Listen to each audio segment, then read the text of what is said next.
All right. Good evening, everybody. If you can hear me and see me, could you drop your favorite emoji into the chat? This is also a no judgment zone, so it can literally be any icon you desire. I love the chicken, spring chicken. We got some cool glasses. All right, brown heart, a little playful upside down.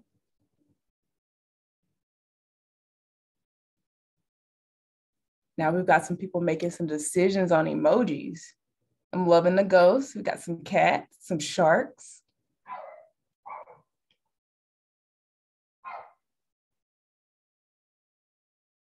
Is that everyone or did we miss someone?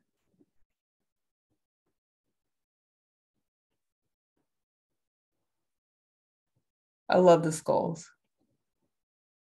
Okay, I think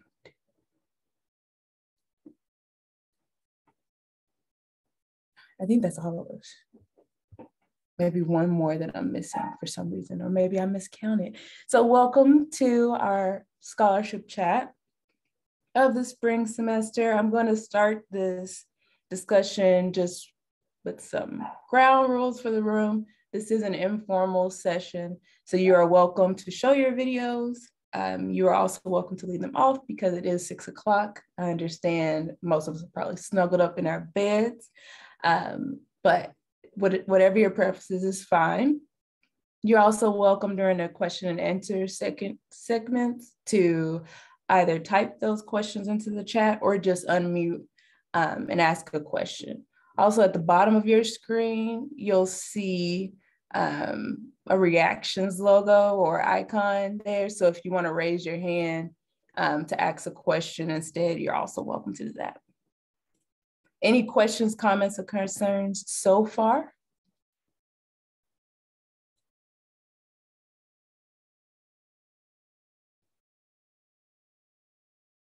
All right, I hear silence, which I'm going to assume means we're all ready to go. So my name is Cayla. I am also going by CJ. You guys can use that in your emails to me or in your conversations with me. Either way, it's fine. You can see my pronouns there as well, she, her, and Z. If you end up with a different pronoun, that's okay too. I'm not offended. I am the assistant director of recruitment and scholarships for the School of Art, but I am brand new coming in for 2022. So a lot of this is going to be you and I learning at the same time. And so if I have the answer, I'm definitely going to provide it. But if I don't have the answer, I'm definitely going to tell you that I don't, right? And I'll find someone who does. Questions, comments? Let me see some interaction in the chat. Yes or no?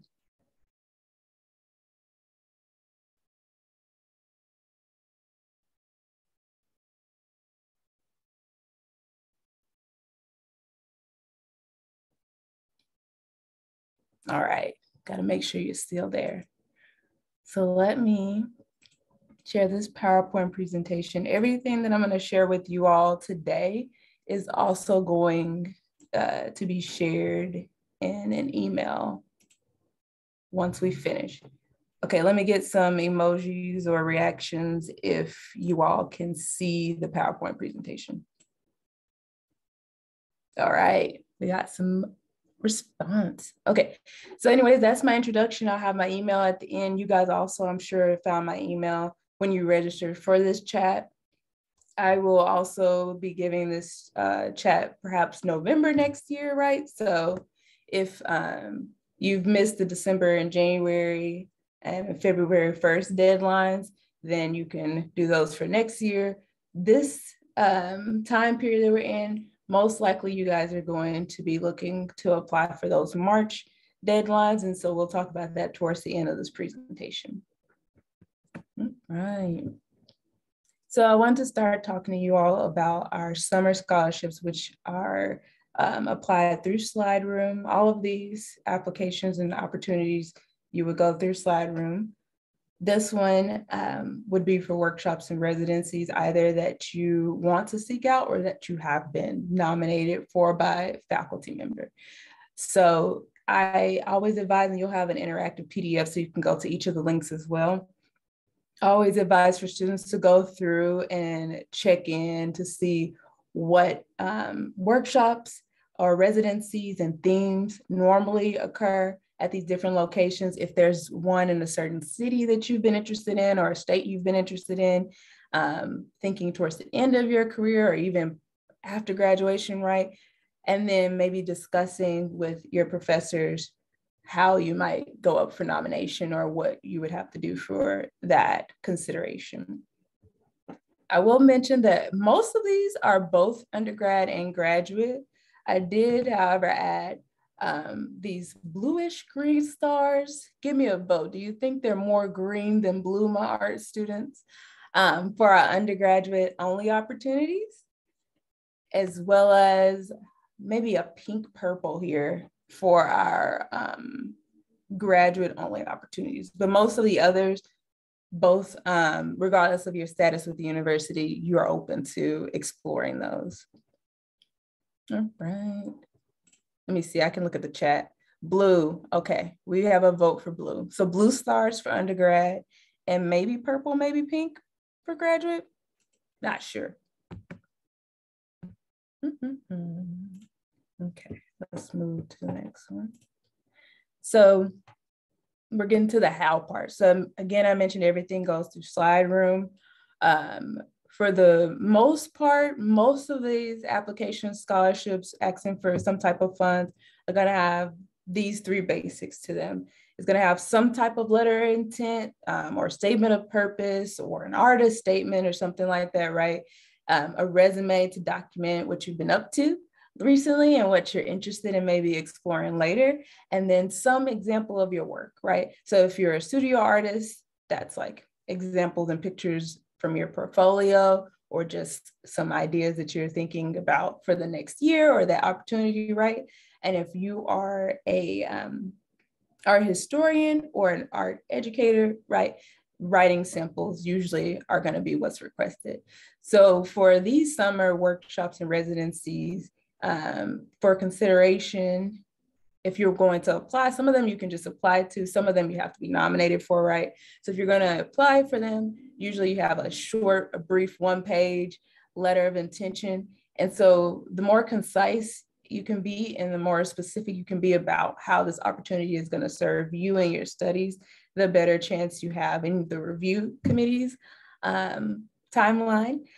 Also with your resumes, same thing. Usually make sure your name is nice and big at the top right, some contact information, that education status with that GPA so we can know your standing, as some opportunities may want juniors and seniors, some may want sophomores, some may not even care, right? So just let us know where you are in your status.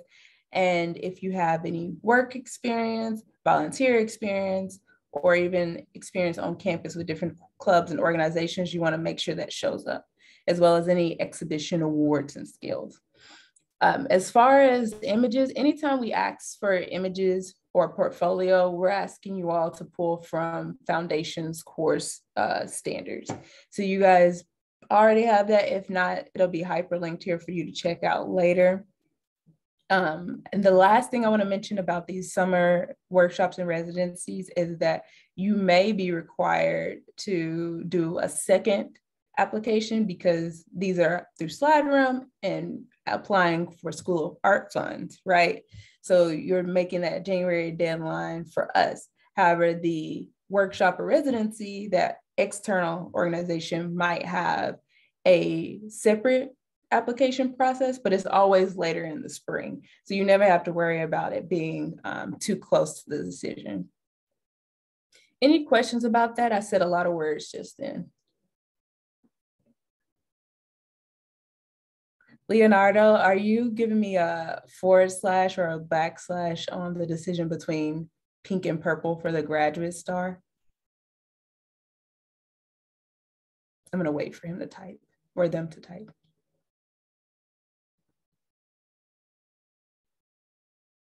Okay, Never mind. You just want to be a part of the conversation. That's cool. It's all good. All right. So some more opportunities that are kind of in their own separate category would be these three opportunities. Technically, these are kind of the same. They just might have different focus areas, being coursework and then some residencies. And so that'll be geared more towards graduate students. And I feel like this one is geared more towards undergrads. But again, these are just kind of open free game, right?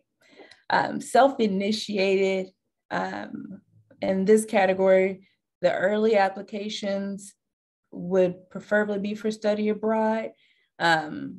And that one is kind of hard for me to tell you with study abroad because all of those opportunities, classes and such have their own timelines and applications. So if you're wanting to do something abroad in the summer, I say the sooner you know, go ahead and reach out to the study abroad office and their advisors so they can try and narrow down some opportunities and let you know a heads up or ahead of time, right? When you should be getting some of your application materials together. We obviously do have the U of A Rome Center opportunity within the School of Art. So that one's a little bit more, simple because it's close to home. But for those other ones, I always advise for you guys to go reach out to the study abroad office. And so the last part here is emphasizing if you aren't really interested in any of these opportunities, right? You look at them and you're like, right? But you find something else online or you find something else through your own network, you can still apply for summer scholarship funding for that specific opportunity. Just have to make sure that you're clear with us about what that budget could look like. Any questions there?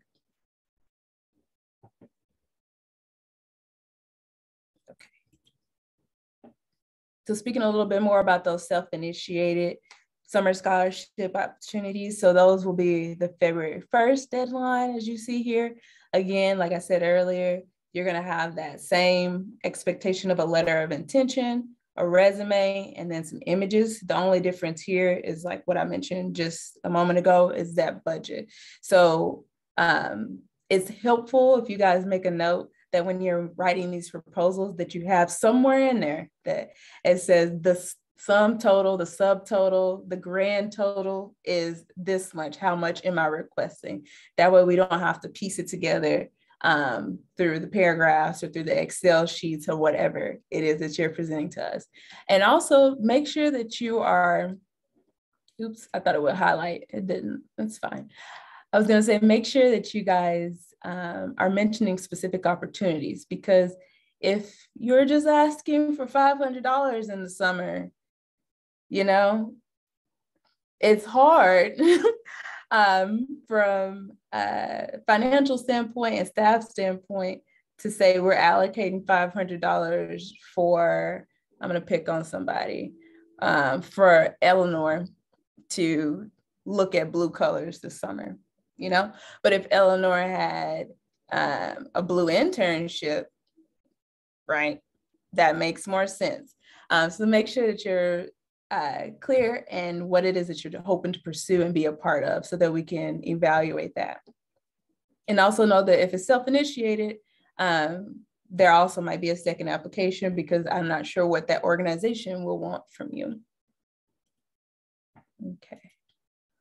So the last kind of summer opportunity to mention here has an April deadline, which is coming up. So if there are any art historians on the call, this might be of interest to you. It's also going to be easily accessible from our School of Art student update emails.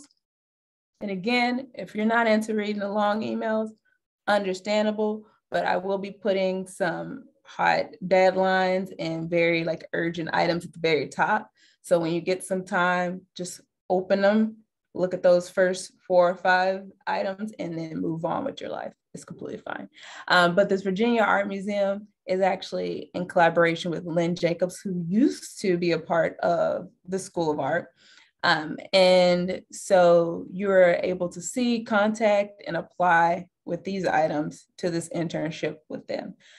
So Again, you can hyperlink this and check out the Virginia Museum of Fine Arts to see if that's of interest to you. Any questions about this so far?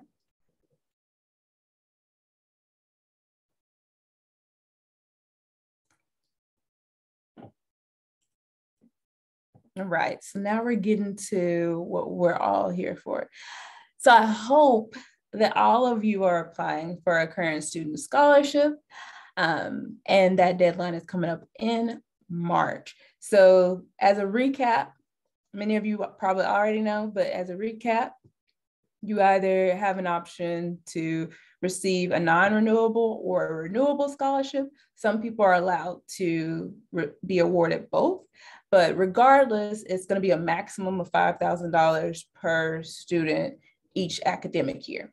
So the non-renewable is just that. It's going to be a one-time award, but you can always reapply for it. And we're just asking that you have some good standing in your coursework and that you're a full-time student. Similar with the renewable scholarship, we break that up between the fall and spring semesters. And perhaps if it's your first time getting the scholarship, it may take a little bit more time to make sure the system is set up for you. But if you have already been awarded a renewable scholarship, it should just be pretty smooth transition and deposit to however you normally decide to receive your money from the university. And so you can get both, right? So if it's $3,000 for your renewable scholarship, then you can get up to $2,000 for your non-renewable scholarship, depending on your application and your needs. The only thing I will mention about the renewable scholarship here is that you don't have to reapply. So we get a lot of questions from students, a little bit of nerves. You will continue to get your money for those 4 years as an undergraduate student for those 4 years, as long as you're keeping that GPA at a decent level and you're fully enrolled.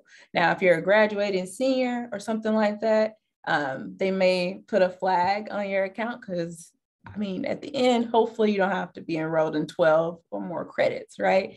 And so we'll just make an exception for that and you'll still get that money. Any questions about the difference between the non-renewable and the renewable scholarships?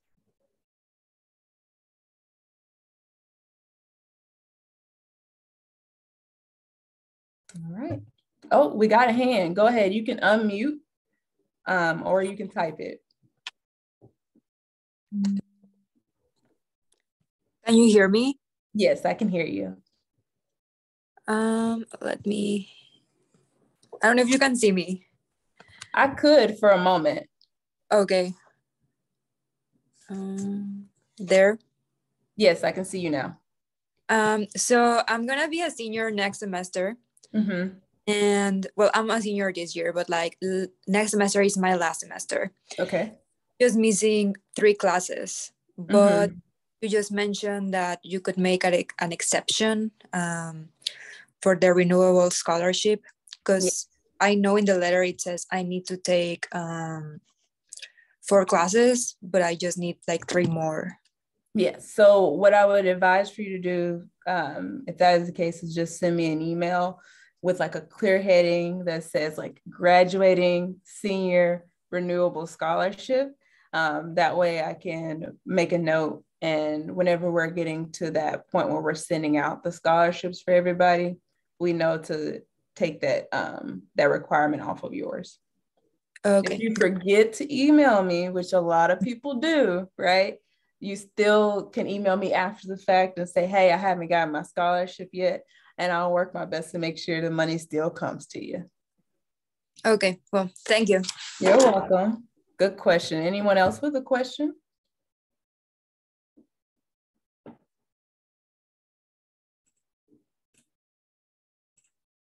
All right. I didn't skip. Okay. So for you all, for our current student scholarships, one thing that you might run into as you go to slide room is trying to decide on which application to apply for. So we have these 5 different types specifically to tailor to what students might be interested in and what they might already have experience in, right? So if you're currently enrolled in foundations, it's best for you to click on the foundations applications, because the expectations or the materials that we'll ask for in that one, right, will be coming from the idea that you are a first or second semester student. Now, if it's studio-based, art history, art education, or even graphic design, those are usually when you are admitted into those programs, right? And then the expectation at that point is that you may have a little bit more experience and time in the coursework to provide more examples specific to that discipline. So that's really the main flag for that one. We'll go through each one just so you can kind of see what generally is expected or asked for each application. But standard, most of them will have, they'll ask for your standing. They'll ask for how many hours you have taken in either art studio, art history, education, or graphic design, right?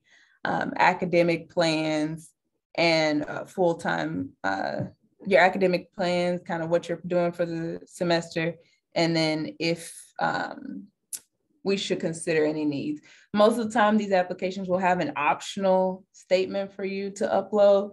So if, for example, you're working a full-time job, or you're working a part-time job, or you're dealing with something that may be needs to, and I don't want to say hinder, right? But if there's something that challenges you from being able to perform at the expected level, kind of give us a tip or a line of that, right? So that we can consider that in your scholarship application and accommodate for it. So for foundations, you're gonna have an artist statement, a diversity statement, some images to upload, and you will be using the work done in foundations, right? You'll upload that type of work, those projects. And then the optional statement there, like I mentioned before, of if there's any information we should be aware of. Let me get a gauge in the room. So enter in the chat if you're more familiar with an artist statement or more familiar with a diversity statement. So if you're more familiar with what an artist statement is and what to expect, put an A in the chat. If you're more familiar with what a diversity statement is, put a D in the chat.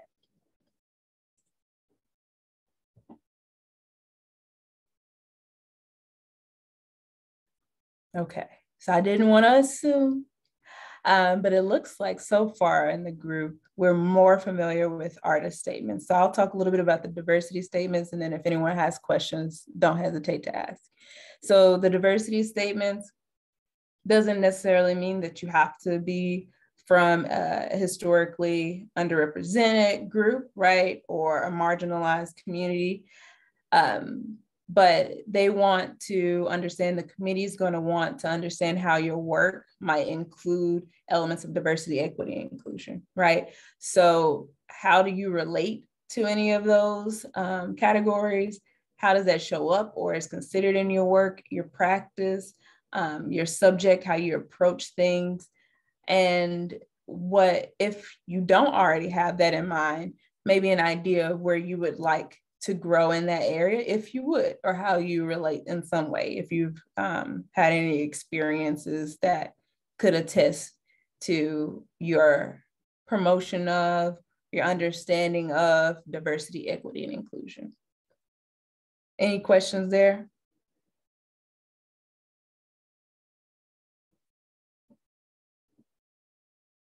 Okay. So for our studios, pretty similar with the artist statement, the diversity statement, and the optional statement. The only difference here is for a professional resume, which is kind of like, oh, I had it on another slide. The only addition here is the professional resume, which can just be your most current resume, right? So again, like I mentioned before, name, some education, a GPA, maybe even your standing, and then a summary of the experiences that you've had that you feel most proud of, right? Or that might most like make you a good candidate to, deserving of a scholarship. Art history, again, is going to be similar with the optional diversity and diversity statement, and then your resume. It does say artist academic resume, but again, it's just your current resume. So whatever that looks like is fine. And then the difference here is going to be a cover letter. So for our art historians on the call, do we have any art historians on the call? If so, put in an emoji.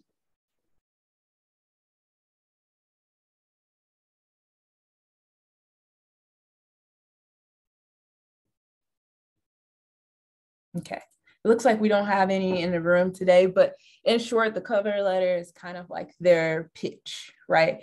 For what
okay, I apologize. I am back.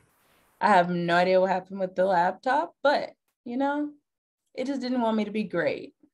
And that's okay, because we'll be great anyways. So we'll go from our current slide.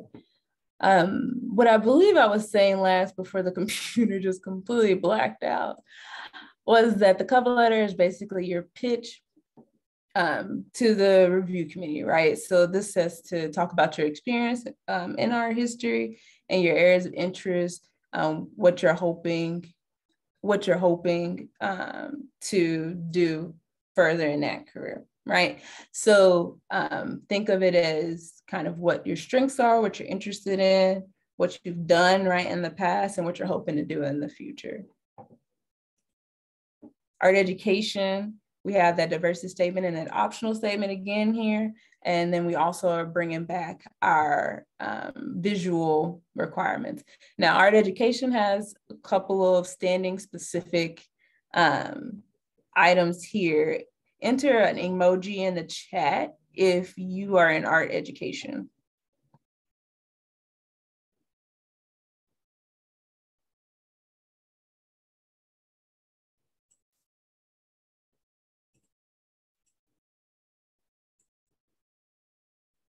Okay, perhaps we don't have any art education in the room, but depending on your level, you'll talk about your teaching philosophy, you'll just apply a current resume, or you'll do a personal statement of sorts.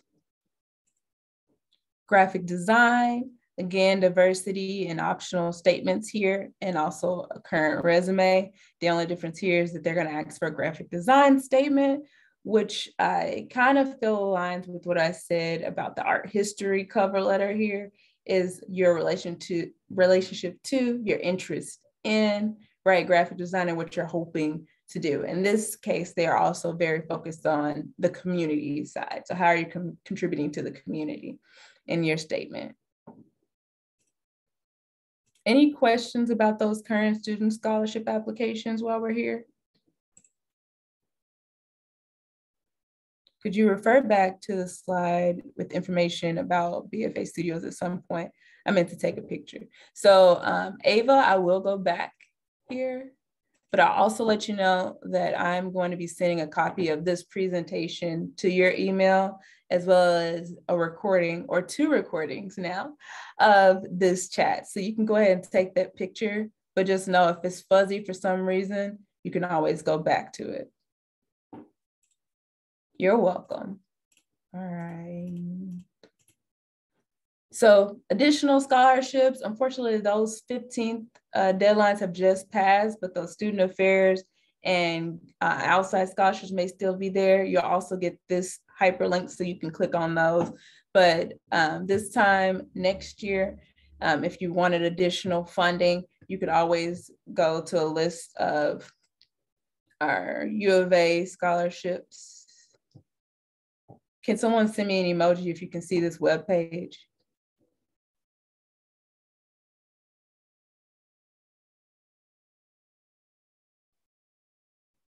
Can anyone see it? We can. Okay, good. Emoji. Thank you for typing it. So you can click on all of those links and go straight to those web pages. But the U of A, being in the School of Art, means that you're also a U of A student, right? UARC student. And so you have access to university-wide, college-wide, and on opportunities here. So you can always click in there and see what they have open, what those deadlines are, eligibility, etc. There's usually also someone to contact about each one. So we're going to go back. Can we see the screen now? I mean, the PowerPoint.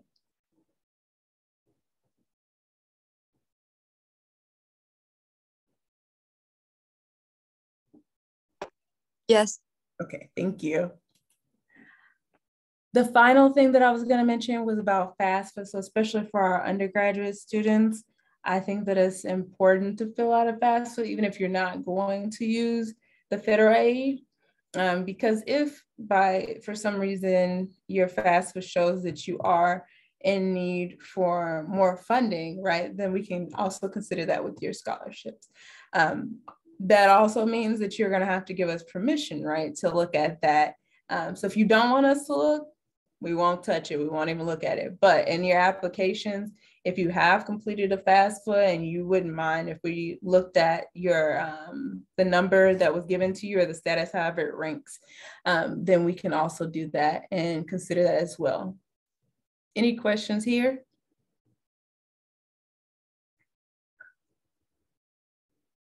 All right. We're moving on. So that was I don't know why I didn't show the last page, but so that was my overview of all things summer and current student scholarships. And so now you guys can fill the chat or unmute to ask any questions. So what questions do you have? Next steps?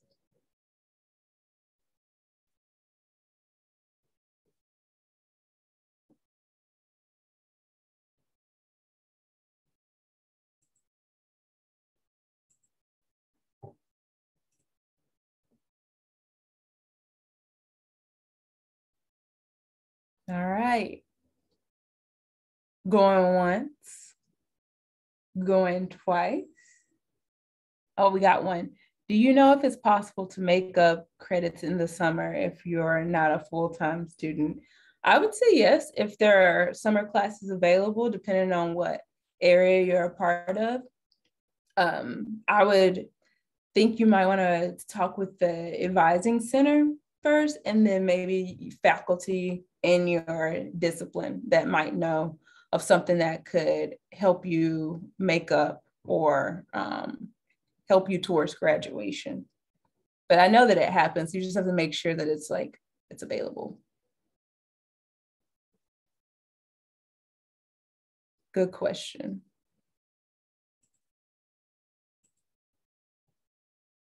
You're welcome. All right, I'm gonna let the silence cover us here for a moment and see if there are any other burning questions or comments or concerns, hope, dreams, and aspirations.